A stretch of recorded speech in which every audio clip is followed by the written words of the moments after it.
श्री सुखदेव जी बोले, हे राजा परीक्षित, कन्या के रुदन से पहरेदारों की आंख खुल गई। उन्होंने उसी समय राजा कंस के पास जाकर बालक के जन्म लेने की बात कही। समाचार सुनकर हाथ में नंगी तलवार लेकर नंगे पांव दौड़ता हुआ कंस कारागार में जा पहुंचा और देवकी के हाथ से कन्या को छीन लिया।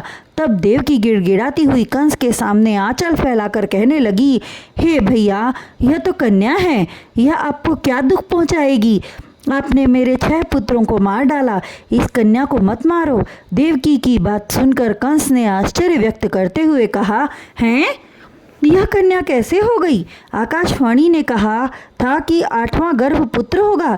फिर कुछ पल विचार करके बोला, यह छली विष्णु की चाल होगी। यह कहकर उस कन्या को मारने के लिए उसने ज्यों ही हाथ को ऊपर उठाया, वह कंस के हाथ से छूटकर आकाश में चली गई और अष्टभुजी रूप धारण कर हाथ में खड्ग, त्रिशूल, गदा, शंख आदि आयुधों से युक्त होकर बोली, हे कंस, मुझे मारने से तुझे कुछ नहीं मिलेगा। तुझे मारने वाला पृथ्वी पर कहीं जन्म ले चुका है।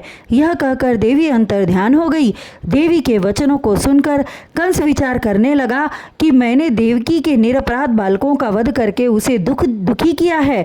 तत्पश्चात वह देवकी एवं वसुदेव से बोला, हे मेरी बहन एवं बहनोई, मैं हत्यारा हूँ, कसाई हूँ। मैंने अकारण तुम्हारे बालकों की हत्या की, किंतु इसमें मेरा भी कोई दोष नहीं, सारा दोष देवताओं का है। अतः आप दोनों मुझे क्षमा करें। यह कहकर उसने देवकी और वसुदेव की हथकड़ी बेड़ियां कटवा दी और उन्हें सम्मानपूर्वक घर ले गया।